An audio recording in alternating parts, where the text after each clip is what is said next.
The film started with a man named Jack Cunningham. When he was a teenager, Jack attended Bishop Hayes High.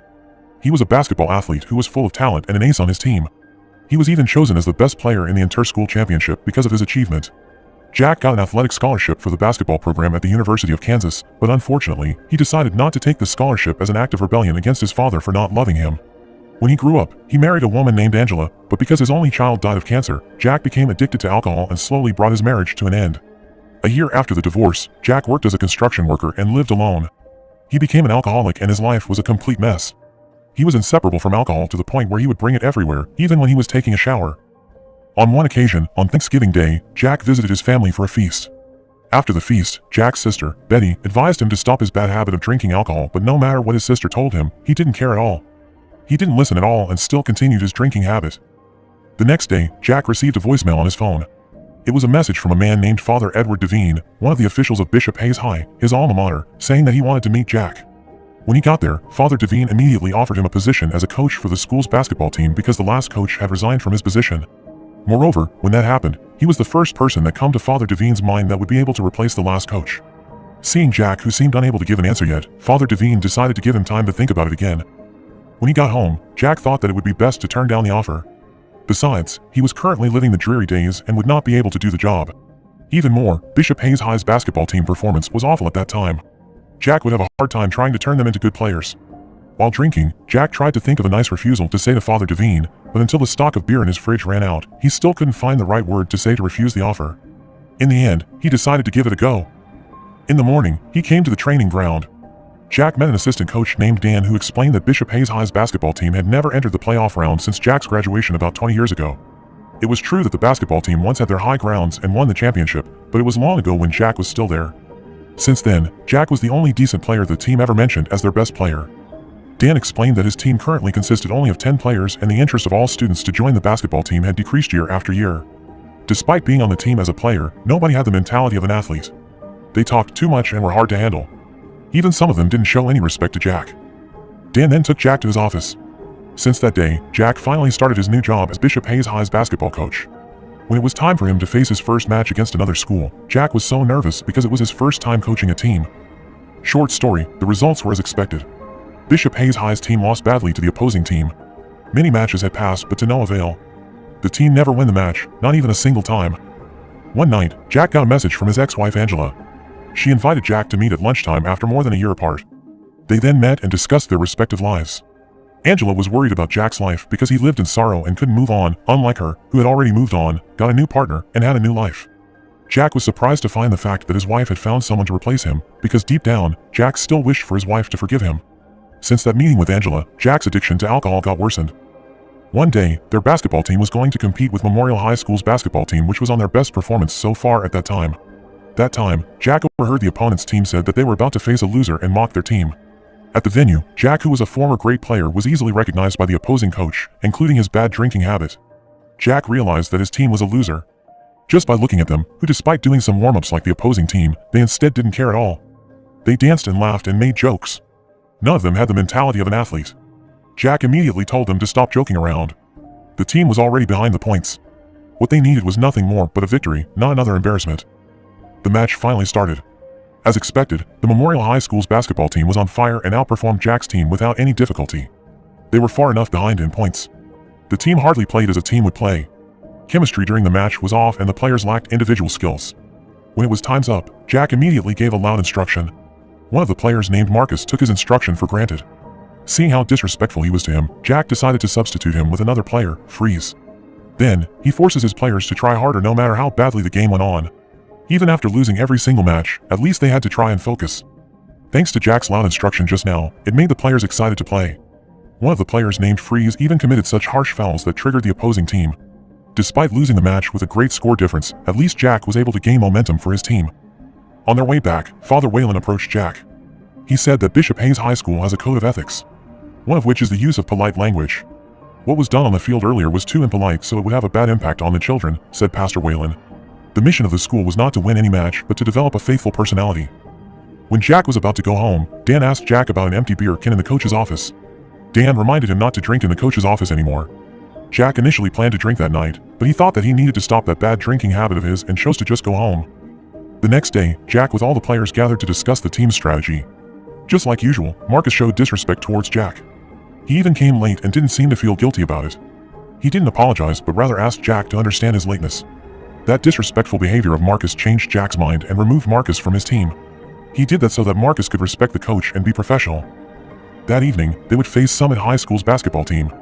Both teams played very well, and for the first time, Bishop High's team could play competitively. Jack coached from the side of the court while shouting at the players. When the clock showed 15 seconds left, Bishop High was 1 point behind.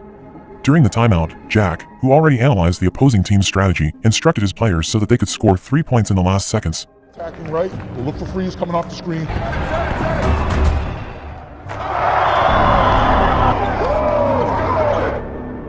With that strategy, they finally won the match.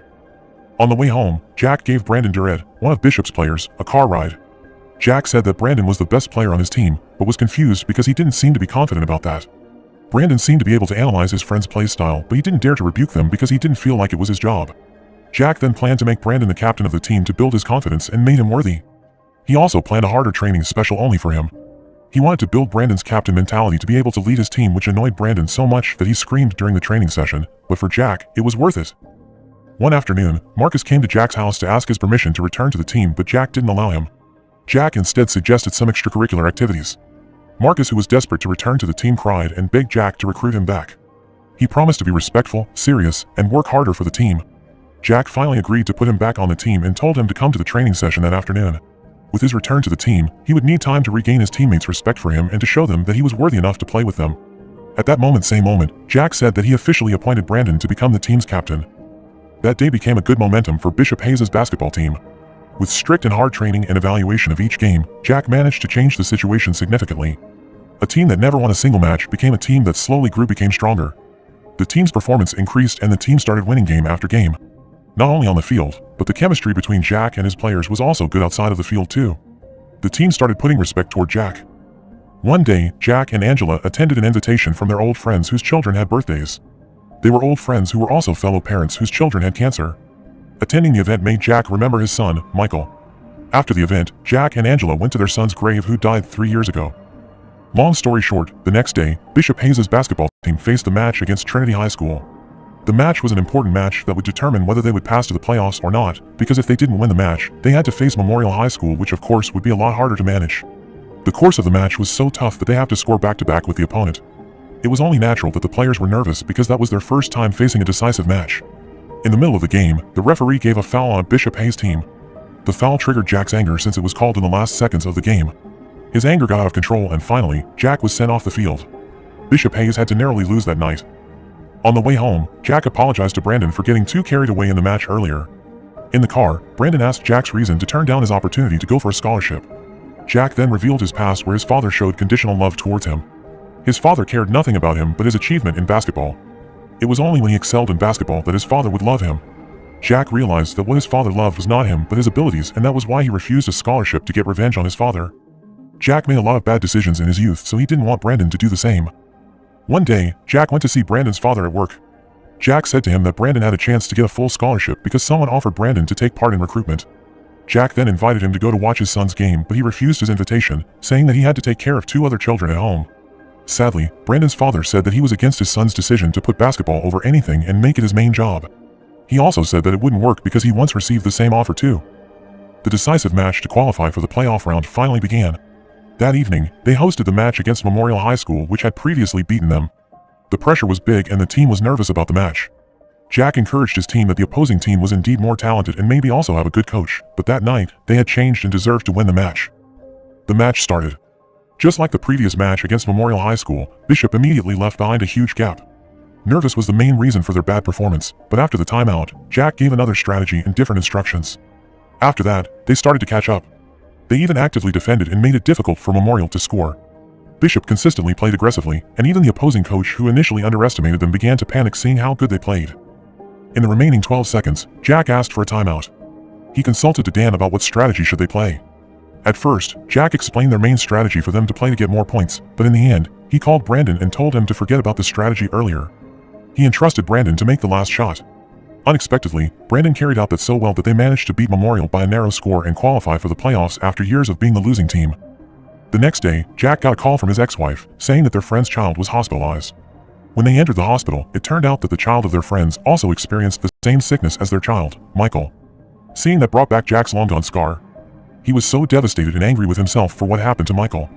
The shock was so great it brought back his drinking habit even after a long break. He was drunk to the point that he woke up late, even though the team had to prepare for their practice for a playoff match the next day. Dan, who knew that Jack had returned to his bad habit, then decided to make a move about it. After the practice session was over, Dan called Father Gavin to meet with Jack. Father Gavin then told Jack to step down from his coaching position because he brought alcohol to the training ground. He even was not sober when he attended the morning training session. Jack initially apologized for what he had done since it was a rough day for him yesterday. He told them to focus on the playoff matches, but unfortunately, Father Gavin's decision was unanimous. He didn't want Jack to be around the players anymore. Jack was disappointed because he was the one who brought the team this far, but no matter how disappointed he is, he was the one that caused the problem for himself. Jack was forced to leave the school and return to his old habit again. At the bar, he was treated by his old friend, a woman named Diana. Jack and Diana then went together and planned to go to her house, but unfortunately, Jack, who was drunk driving, crashed into a boat belonging to Diana's neighbor and had to run away, while Diana herself ran back to her house. After running away and securing his car, Jack returned to Diana's house, but since he was drunk, he accidentally entered the wrong house, which made him have to deal with the angry owner of the house because... Hearing that the house owner called the police, Jack tried to run away and unluckily fell and suffered serious injuries. The next morning, Jack woke up. He was confused to find himself lying on the hospital bed. His sister, Betty, was there waiting for him to wake up. She didn't want the incident to keep repeating, so she tried to help Jack by sending him to a rehabilitation center for therapy to cure his drinking habit. So far, Jack had carried the burden alone and isolated himself from his family since the death of his son, Michael. Through rehabilitation, Jack received enlightenment to improve his future. He also tried to forgive the past and apologize to Angela for not being a good husband and father at that time. He regretted everything and wanted to be a better person. Jack was back with his family who kept supporting him to get better. One day, Jack called Dan regarding his current condition. He hoped to be accepted back to Coach Bishop after leaving the rehabilitation center. On the other hand, the team was about to start their first playoff match. Things had changed for the better. Even though Jack was not there, the lessons Jack gave them remained and became a passion for all of them. Long story short, in the rehabilitation center, Jack kept hearing the news that Bishop had become a strong team with Brandon as a shining player. After finishing his rehabilitation, Jack was then accepted back into coaching the team.